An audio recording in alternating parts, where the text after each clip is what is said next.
नमस्कार प्रिय दर्शकों, आपका प्यार देखकर लगता है कि आप भगवत गीता का ज्ञान सुनकर अपने जीवन में बदलाव लाकर सफलता के रास्ते पर जा रहे हैं। और यही हमारी कोशिश है कि हर इंसान यह ज्ञान सुनकर अपने जीवन में सफलता प्राप्त कर सके।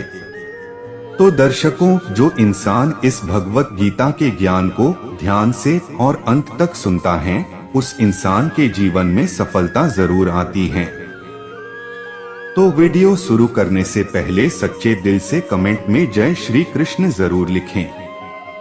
दर्शकों, श्री कृष्ण ने भगवत गीता में बताया है कि बुरी संगत हमेशा नुकसानदायक होती है। हम सब ने महाभारत पढ़कर या सीरियल देखकर जरूर यह सोचा होगा कि शकुनी ने कौरवों की जिंदगी नर्क बना दी और उनका सब कुछ बर्बाद कर दिया जो भी उनका हो सकता था। शकुनी के माध्यम से हर मनुष्य के लिए यह सीख है कि वो हमेशा ऐसे लोगों से बचे जो अच्छे व्यवहार वाले नहीं होते हैं। श्री कृष्ण कहते हैं कि बिना शर्तों के साथ रहने वाले दोस्त अच्छे होते हैं। भगवान कृष्ण ने पांडवों का साथ हर मुश्किल वक्त में देकर यह साबित कर दिया था कि दोस्त वही अच्छे होते हैं जो किसी भी परिस्थिति में आपके साथ रहते हैं। दोस्ती में शर्तों के लिए कोई जगह नहीं है, इसलिए हर एक व्यक्ति को भी ऐसे ही दोस्त अपने आसपास रखने चाहिए जो हर मुश्किल परिस्थिति में उनका साथ दे सकता हो। भगवत गीता हमें जिंदगी में हर वक्त सीखते रहने का सलाह देती है। महाभारत का सबसे बड़ा योद्धा अर्जुन ने न केवल अपने गुरु से सीख लिया, बल्कि वह अपने अनुभवों से हमेशा कुछ न कुछ सीखते रहे। यह सीख हर व्यक्ति के लिए जरूरी है। इंसान ने अपनी गलतियों और असफलताओं से हमेशा सीखना चाहिए। श्री कृष्ण कहते हैं कि अधूरे ज्ञान मतलब खतरे की घंटी है। महाभारत में अभिमन्यु अपनी वीरता के लिए जाना जाता है, लेकिन चक्रव्यूह भेदने के उनके अधूरे ज्ञान ने उन्हें मौत के मुंह में ढकेल दिया। हर इंसान को हमेशा यह याद रखना चाहिए कि वह जो भी नॉलेज पाए उसे पूरा पाए, ना कि अधूरा। अधूरा ज्ञान आपको कई बार परेशानी में डाल सकता है। श्री कृष्ण ने भगवत गीता में कहा है कि सफलता पाने के लिए जुनूनी होना जरूरी है। महाभारत के एकलव्य से ज्यादा जुनूनी हमें शायद ही कहीं और मिले। एकलव्य से हमें यह सीखना चाहिए कि सफलता उसी को मिलेगी जो जुनूनी होगा। हर व्यक्ति के लिए एकलव्य एक अच्छा उदाहरण है। श्री कृष्ण ने पांडवों को मास्टर स्ट्रैटेजी बताई थी। अगर पांडवों के पास भगवान कृष्ण की मास्टर स्ट्रैटेजी ना होती तो शायद ही पांडव युद्ध में जीत पाते। इसलिए किसी भी प्रतियोगी परीक्षा की तैयारी करने के लिए स्ट्रैटेजी बनानी आवश्यक है। श्री कृष्ण कहते हैं, हर व्यक्ति का जीवन योजनाओं से भरा होना चाहिए। भगवान श्री कृष्ण के अनुसार जीवन का बेहतर प्रबंधन करना जरूरी है। जीवन के किसी भी क्षेत्र में बेहतर रणनीति आपके जीवन को सफल बना सकती है। और यदि कोई योजना या रणनीति नहीं है तो समझो जीवन एक अराजक भविष्य में चला जाएगा, जिसके सफल होने की कोई गारंटी नहीं। भगवान श्री कृष्ण के पास पांडवों को बचाने का कोई मास्टर प्लान नहीं होता तो पांडवों की कोई औकात नहीं थी कि वे कौरवों से किसी भी मामले में जीत जाते। उनकी जीत के पीछे श्री कृष्ण की रणनीति का बहुत बड़ा योगदान रहा। यदि आपको जीवन के किसी भी क्षेत्र में जीत हासिल करना हो और यदि आपकी रणनीति और उद्देश्य सही है तो आपको जीतने से कोई रोक नहीं सकता। भगवत गीता कहती है कि मनुष्य के जीवन में संगत और पंगत अच्छी होनी चाहिए। कहते हैं कि जैसी संगत वैसी पंगत और जैसी पंगत वैसा जीवन। आप लाख अच्छे हैं, लेकिन यदि आपकी संगत बुरी है तो आप बर्बाद हो जाएंगे। लेकिन यदि आप लाख बुरे हैं और आपकी संगत अच्छे लोगों से है और आप उनकी सुनते भी हैं तो निश्चित ही आप आबाद हो जाएंगे। महाभारत में दुर्योधन उतना बुरा नहीं था जितना कि उसको बुरे मार्ग पर ले जाने के लिए मामा शकुनी दोषी थे। शकुनी मामा जैसी आपने संगत पाल रखी है तो आपका दिमाग चलना बंद ही समझो। जीवन में नकारात्मक लोगों की संगति में रहने से आपके मन और मस्तिष्क पर नकारात्मक विचारों का ही प्रभाव बलवान रहेगा।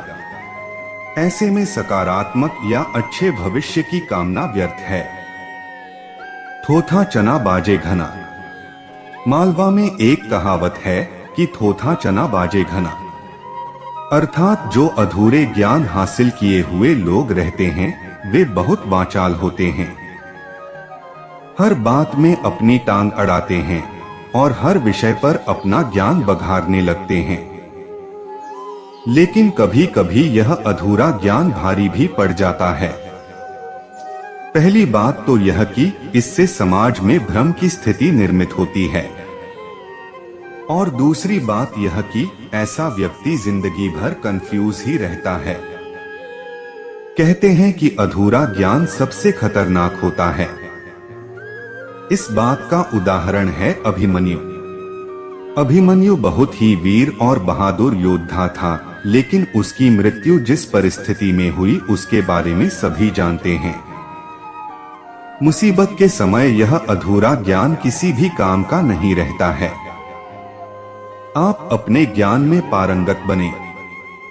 किसी एक विषय में तो दक्षता हासिल होना ही चाहिए। भगवत गीता में कहा गया है कि हथियार से ज्यादा घातक बोल वचन होता है। यह बात तो सभी जानते होंगे कि किसी के द्वारा दिया गया बयान परिवार, समाज, राष्ट्र या धर्म को नुकसान पहुंचा सकता है। हमारे नेता, अभिनेता और तमाम तरह के सिंहासन पर विराजमान तथाकथित लोगों ने इस देश को अपने बोल वचन से बहुत ज्यादा नुकसान पहुंचाया है। महाभारत का युद्ध नहीं होता यदि कुछ लोग अपने वचनों पर संयम रख लेते। आपने द्रौपदी का नाम तो सुना ही है।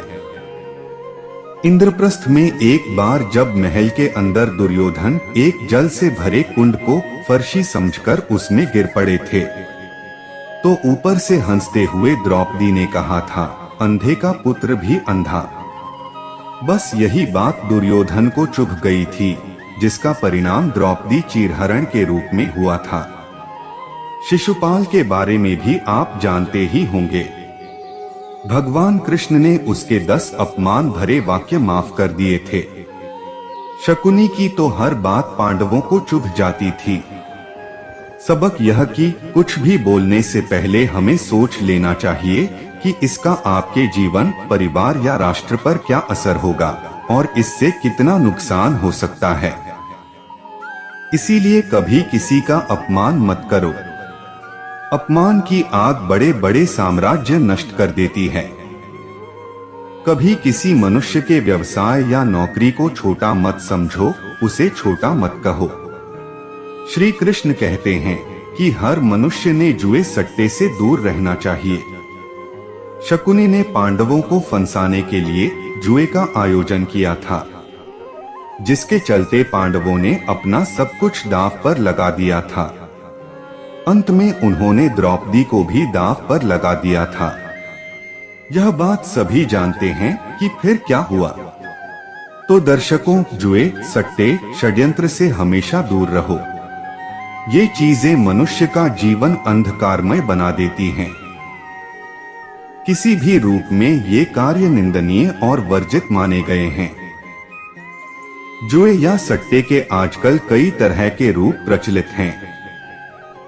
पहले तो पांसे का जुआ होता था, लेकिन आजकल रमी, फ्लश आदि हैं। श्री कृष्ण कहते हैं कि सदा सत्य के साथ रहो। कौरवों की सेना पांडवों की सेना से कहीं ज्यादा शक्तिशाली थी। एक से एक योद्धा और ज्ञानीजन कौरवों का साथ दे रहे थे। पांडवों की सेना में ऐसे वीर योद्धा नहीं थे। जब श्री कृष्ण ने दुर्योधन से कहा कि तुम मुझे या मेरी नारायणी सेना में से किसी एक को चुन लो, तो दुर्योधन ने श्री कृष्ण को छोड़कर उनकी सेना को चुना। अंत में पांडवों का साथ देने के लिए श्री कृष्ण अकेले रह गए। कहते हैं कि विजय उसकी नहीं होती जहां लोग ज्यादा हैं, ज्यादा धनवान हैं या बड़े पदाधिकारी हैं। विजय हमेशा उसकी होती है जहां ईश्वर है, और ईश्वर हमेशा वही है जहां सत्य है। इसलिए सत्य का साथ कभी न छोड़ें। अंत में सत्य की ही जीत होती है। आप सत्य की राह पर हैं और कष्टों का सामना कर रहे हैं, लेकिन आपका कोई परिचित अनीति, अधर्म और खोटे कर्म करने के बावजूद संपन्न है, सुविधाओं से मालामाल है, तो उसे देखकर अपना मार्ग न छोड़ें। आपकी आंखें सिर्फ वर्तमान को देख सकती हैं, भविष्य को नहीं। भगवत गीता में श्री कृष्ण कहते हैं कि लड़ाई से डरने वाले मिट जाते हैं। जिंदगी एक उत्सव है, संघर्ष नहीं। लेकिन जीवन के कुछ मोर्चों पर व्यक्ति को लड़ने के लिए हमेशा तैयार रहना चाहिए। जो व्यक्ति लड़ना नहीं जानता, युद्ध उसी पर थोपा जाएगा या उसको सबसे पहले मारा जाएगा। महाभारत में पांडवों को यह बात श्री कृष्ण ने अच्छे से सिखाई थी।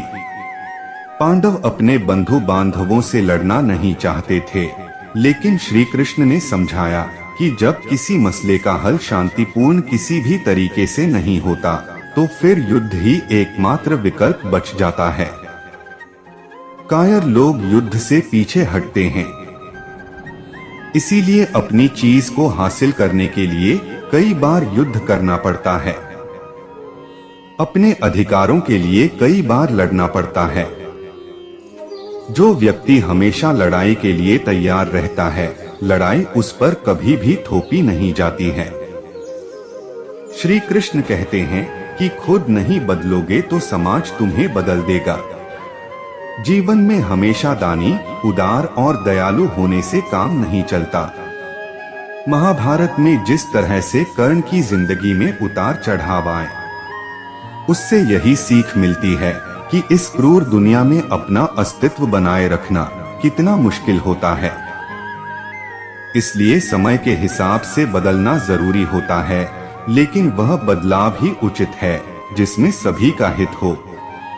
कर्ण ने खुद को बदलकर अपने जीवन के लक्ष्य तो हासिल कर लिए, लेकिन वे फिर भी महान नहीं बन सके, क्योंकि उन्होंने अपनी शिक्षा का उपयोग समाज से बदला लेने की भावना से किया। बदले की भावना से किया गया कोई भी कार्य आपके समाज का हित नहीं कर सकता। भगवत गीता में कहा गया है कि शिक्षा का सदुपयोग जरूरी है।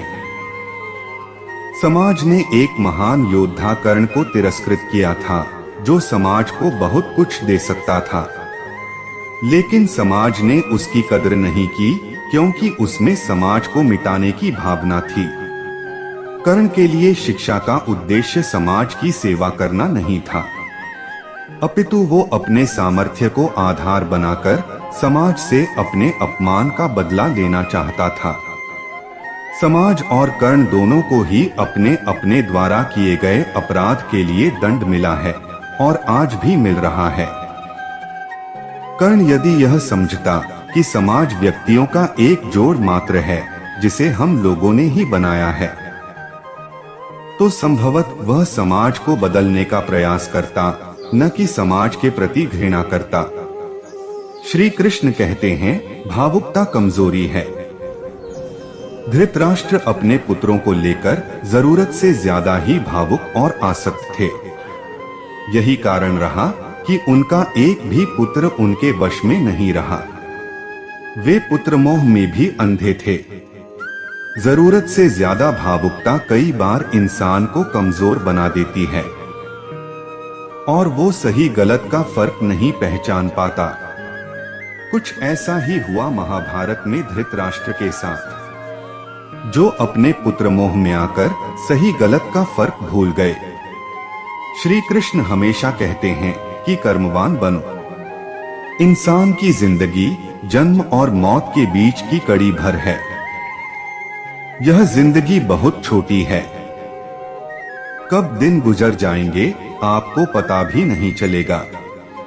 इसलिए प्रत्येक दिन का भरपूर उपयोग करना चाहिए। कुछ ऐसे भी कर्म करना चाहिए जो आपके अगले जीवन की तैयारी के हों। भगवत गीता में कहा गया है कि अहंकार और घमंड होता है पतन का कारण। अपनी अच्छी स्थिति, बैंक बैलेंस, संपदा, सुंदर रूप और विद्वता का कभी अहंकार मत कीजिए। अगर आप में ये खूबियां हैं तो ईश्वर का आभार मानिए। समय बड़ा बलवान है। धनी, ज्ञानी, शक्तिशाली पांडवों ने वनवास भोगा और अतिसुंदर द्रौपदी भी उनके साथ वनों में भटकती रही। श्री कृष्ण कहते हैं कि कोई भी संपत्ति किसी की भी नहीं है। अत्यधिक लालच इंसान की जिंदगी को नर्क बना देता है। जो आपका नहीं है उसे अनीतिपूर्वक लेने, हड़पने का प्रयास न करें। आज नहीं तो कल ईश्वर उसका दंड अवश्य ही देता है। भगवान श्री कृष्ण कहते हैं कि आज जो तेरा है कल यानी बीता हुआ कल किसी और का था, और कल यानी आने वाला कल किसी और का हो जाएगा। अतः संपत्ति और वस्तुओं से आसक्ति मत पाल, यह तेरी मृत्यु के बाद यहीं रखे रह जाएंगे। अर्जित करना है तो किसी का प्रेम अर्जित कर जो हमेशा तेरे साथ रहेगा। श्री कृष्ण भगवत गीता में कहते हैं कि दंड का डर जरूरी है। न्याय व्यवस्था वही कायम रख सकता है जो दंड का सही रूप में लागू करने की क्षमता रखता हो। यह चिंतन घातक है कि अपराध से घृणा करो, अपराधी से नहीं। दर्शकों, आपको महाभारत से क्या सीख मिलती है? परिवार में किसी भी सदस्य का अधिकार या हिस्सा छीनने का प्रयत्न नहीं करना चाहिए। किसी व्यक्ति की हंसी नहीं उड़ानी चाहिए। किसी स्त्री को निर्वस्त्र करने जैसा घिनौना कार्य नहीं करना चाहिए। स्त्रियों का अपमान नहीं सहन करना चाहिए, मौन रहने बजाय विरोध करें। अन्याय नहीं सहना चाहिए, न ही उसका पक्षधर बनना चाहिए। झगड़े के स्थान पर शांति का प्रयास करना चाहिए। समस्याओं पर शांति पूर्वक विचार करना चाहिए। महाभारत से एक व्यक्ति क्या क्या सीख सकता है? अत्यंत ही सुंदर प्रश्न है। वह आज के संदर्भ में जब संसार में इतना क्लेश व असंताप है, तब ऐसे प्रश्नों के उत्तर देने व समझने से हम एक दूसरे की सहायता करने का सौभाग्य प्राप्त कर सकते हैं। महाभारत व रामायण ऐसे दो ग्रंथ हैं जो हमें भिन्न भिन्न सीख प्रदान करती है, पर महाभारत व रामायण की सीख में बहुत बड़ा अंतर है। रामायण जहां एक व्यक्ति के निजी जीवन व कर्तव्यों का मार्गदर्शक है, वही महाभारत एक व्यक्ति को राष्ट्र, कुटुंब व धर्म के लिए प्रशस्त करता है। अब आपके प्रश्न के उत्तर की तरफ बढ़ता हूं। महाभारत आज के युग में हो रही प्रपंच व कुटिलता के संदर्भ में ज्यादा उचित है। जहां तक मेरी विचार शक्ति की समझ है, महाभारत हमें अलग अलग परिस्थिति में क्या कदम उठाना चाहिए उसकी सीख देती है। उदाहरण से समझे तो भीष्म प्रतिज्ञा। भीष्म ने प्रतिज्ञा करी कि वो स्वयं विवाह नहीं करेंगे, वह अनुचित रूप से न बाल उत्पत्ति करेंगे, वह सदा ब्रह्मचर्य का पालन करेंगे, वह अपनी सौतेली माँ के पुत्रों को ही राजगद्दी पर स्थापित करेंगे। ये कठिन प्रतिज्ञा जब ली गई तब परिस्थिति के अनुसार उचित थी, पर जब समय की मांग थी तब इस प्रतिज्ञा को खंडित करने में कोई अनुचित बात नहीं होती। स्वयं भगवान कृष्ण ने इस बात को उभर कर कहा है। धृतराष्ट्र नेत्रहीन होने के कारण राजा बनने योग्य नहीं थे, इसलिए पांडु को राजा बनाया, पर पांडु के निधन के बाद धृतराष्ट्र को राजा बनाया गया, जिससे एक कड़वाहट की लकीर खींच गई। प्रश्न ये उठा कि अब धृतराष्ट्र को राजा योग्य क्यों समझ गया, पहले ही क्यों नहीं? इस अपवाद को रोक जा सकता था, अगर भीष्म पांडु के बाद राजगद्दी स्वयं संभालते व योग्य राजकुमारों के चयन तक स्वयं राजा बनते। इससे यही सीख मिलती है कि बदलती परिस्थिति व आवश्यकता के कारण अगर प्रण तोड़ना पड़े तो तोड़ देना चाहिए, अन्यथा भविष्य में एक प्रण के लिए बहुत कुछ खोना पड़ सकता है। महाभारत में कई स्थानों पर भगवान कृष्ण द्वारा किए गए छल को हिंदू विरोधी बढ़ चढ़कर बताते हैं, पर उन अभागों को क्या पता कि भगवान ने वे छल हमें व उनको सीख देने के लिए किए थे, न कि वे असमर्थ थे। जब सामने शत्रु हठी हो, छली हो, कुटिल हो, अधर्म व प्रपंची हो, जिसे युद्ध व हिंसा की भूख हो, जिसमें बचपन से ही अलगाव व हीनता की भावना के बीज बोए गए हो, ऐसे शत्रु के साथ धर्म संगत युग कैसे युद्ध करोगे? जैसे अभिमन्यु को नहीं मारा जा सकता था। अगर एक योद्धा ही अभिमन्यु से युद्ध करता तो, परंतु उस पर सबने एक साथ प्रहार किया, फिर भी अभिमन्यु को वह परास्त नहीं कर सके। तब अपने पुत्र समान बालक को छल से तलवारों से गोद के मार गया, ये कहकर कि हम तुम्हें गले लगाना चाहते हैं। पांडवों को लखश ग्रह में भेज गया। एक षड्यंत्र के अनुरूप उन्हें माया के माध्यम से 64 परास्त किया गया व द्रौपदी का चीरहरण हुआ। इतना कुछ करने के बाद भी दुर्योधन जैसे कुटिल का मन नहीं भरा, वह युद्ध की मांग करने लगा। ऐसे प्रपंची को परास्त करने के लिए उसी की भाषा में जवाब देना आवश्यक था, जिससे कुटिल को भी पता चले कि सामने वाला सब समझता है व उस पर मानसिक दबाव बनता है। ये सब एक सीख के लिए है। भगवान कृष्ण के समस्त यदु वंश का नाश एक और उदाहरण है, जो हमें सीख देता है कि ईश्वर व उनके सेज संबंधी भी काल चक्र व कर्म चक्र से मुक्त नहीं है। ऐसे ही अनगिनत सीख व उदाहरण से समस्त महाभारत की गाथा भारी पड़ी है। मात्र आज के समय के हिसाब से उन सीखों को जीवन में उतारने की आवश्यकता है। यही कि हर समय शांति शांति जपना जरूरी नहीं होता है, सत्य और न्याय की हिफाजत के लिए युद्ध भी करना पड़ता है। फिर चाहे वो छोटे स्तर पर हो या व्यापक स्तर पर, हर समय शांति शांति वे लोग करते हैं जिन्हें खुद पर भरोसा नहीं होता है। हमेशा अपने शरीर को बचाने की चिंता करते हैं, लेकिन सत्य को बचाना पसंद नहीं करते हैं। जब भगवान श्री कृष्ण ने गीता में कहा है कि कौन तुम्हें मार सकता है, तो फिर भय कैसा सिर्फ शरीर नष्ट होता है, आत्मा नहीं, और शरीर को सिर्फ आत्मा ही चलाती है। कभी कुछ लोग कहते हैं कि अरे ये क्या हुआ, फला की आत्मा फला के शरीर में घुसकर कैसे लोगों को परेशान कर रही है। और अब तो वैज्ञानिक भी कहते हैं कि हमारा शरीर रोज मरता है और रोज नया बनता है, यानी कि पुराने सेल नष्ट होते हैं और उनकी जगह नए सेल उत्पन्न होते हैं, जिनका हमें आभास भी नहीं होता है। अंत में सत्य का पथ कभी नहीं छोड़ना चाहिए। महाभारत का जो भी घटनाक्रम है वह सबके सामने है, और वह एक क्रियात्मक घटनाक्रम है जो क्रमबद्ध तरीके से चलता है। वो जो सबके सामने है, जिसको हम महाभारत कहते हैं। और जैसा कि हम जानते हैं कि महाभारत पूरी तरह से भीष्म पितामह के जीवन पर आधारित है और उनके जीवन के निर्णय पर आधारित है, इसीलिए इस तथ्य को आधार मानते हुए भीष्म पितामह की महानता का उल्लेख तो महाभारत में किया गया है।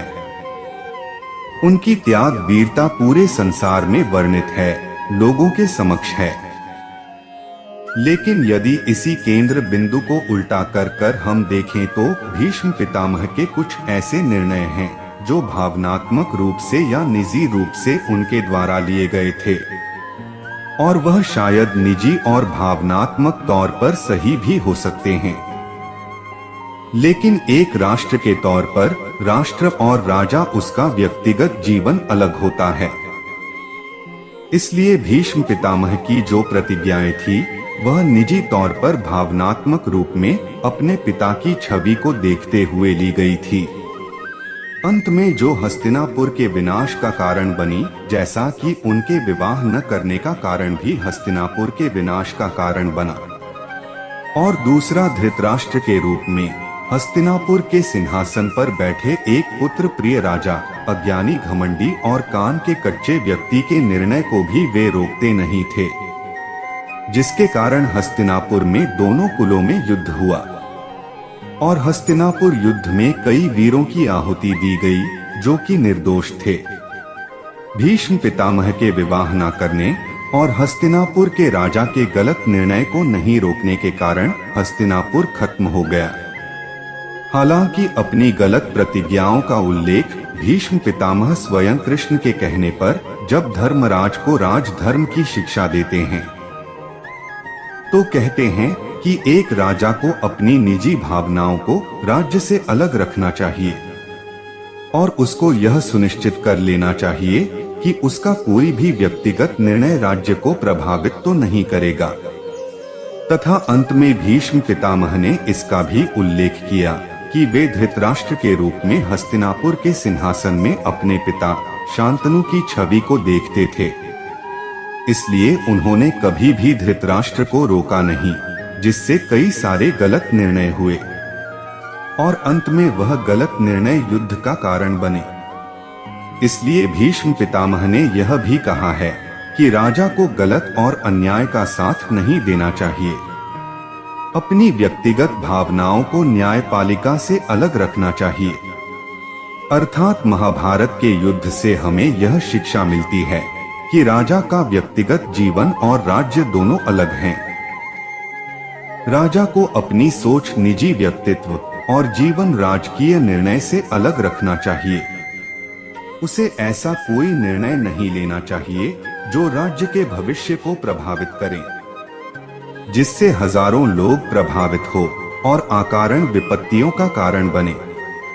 तो प्रिय दर्शकों, उम्मीद करता हूँ कि आपको वीडियो पसंद आया होगा और आप हमारे चैनल पर नए हो तो वीडियो को लाइक और चैनल को सब्सक्राइब जरूर करें। आपके एक लाइक से ही हमें प्रेरणा मिलती है और हम मोटिवेट होते हैं। धन्यवाद।